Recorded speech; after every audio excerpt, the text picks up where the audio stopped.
경우의 수 문제는 순열과 조합을 합의 법칙과 곱의 법칙을 이용하여 나타내는 것입니다. 그렇지 않고 여러 가지 경우로 나누어서 문제를 풀었을 때에는 틀릴 확률이 굉장히 높다는 것을 경험하였을 것입니다.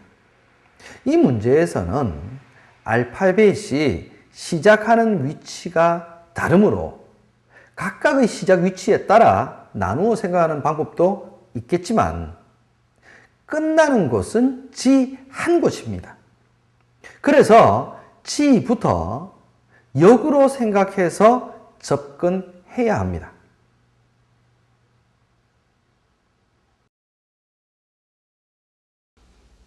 문제를 쉽게 접근하기 위해서 이 반쪽부터 먼저 생각합니다. G에서 N으로 가는 가지수 두 가지, N에서 각각 I로 가는 가지수 두 가지.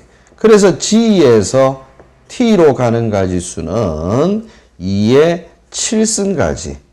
그런데 나머지 반쪽 곱하기 2.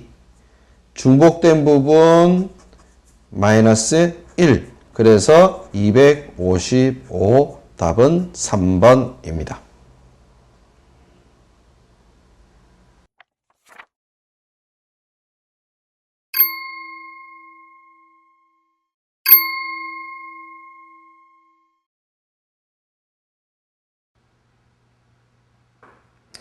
이 문제는 교과 과정에서는 다루지 않지만 그래프의 확대와 축소에 관한 성질을 이용하면 아주 간단하게 풀 수 있습니다.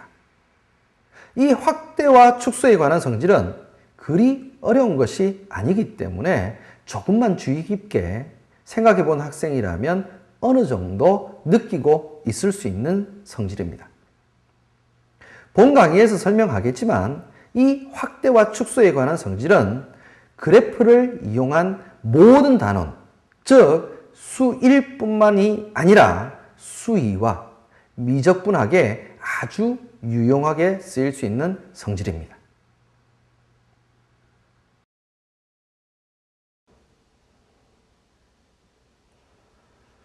이 문제에서의 두 삼각형의 높이는 같기 때문에 밑변의 길이 비가 바로 넓이 비입니다. 자, y는 8의 x승, 즉 2의 3x승의 그래프와 y는 4의 x승, 즉 2의 2x승의 그래프가 y는 2의 x승의 그래프와 어떤 관계가 있는지 한번 보도록 하죠. 먼저 8의 x승의 그래프를 x축의 방향으로 3배 하게 되면 2의 x승의 그래프가 됩니다. 그리고 y는 2의 x승의 그래프를 x축의 방향으로 2분의 1배 하면 4의 x승의 그래프가 되지요. 그렇다면 8의 x승의 그래프는 x축의 방향으로 2분의 3배 하게 되면 4의 x승의 그래프가 됩니다.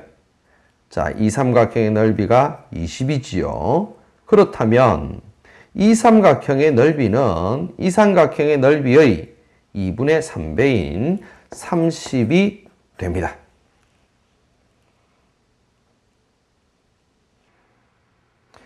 지금까지 몇 문제를 풀어보았는데요. 다소 생소하거나 혼란스러워하는 학생도 있을 것이라 생각됩니다. 하지만 수학 문제를 고등학교 1, 2학년이 푸는 방법과 수능을 앞에 두고 있는 수험생이 풀이하는 방법은 엄연히 차이가 나야 합니다. 그럼에도 불구하고 대부분의 학생들은 지나치게 과정에만 치중하는 경향이 있습니다. 원칙적인 풀이나 공식보다는 개념을 통해서 간단 명료하게 푸는 것이 실수도 줄이고 다른 학생들보다 시간적인 우위에 설 수 있습니다. 수학능력시험은 창의력을 물어보는 시험입니다. 그래서 난이도가 높은 문제는 시중의 문제집이나 참고서에서 찾아볼 수가 없습니다.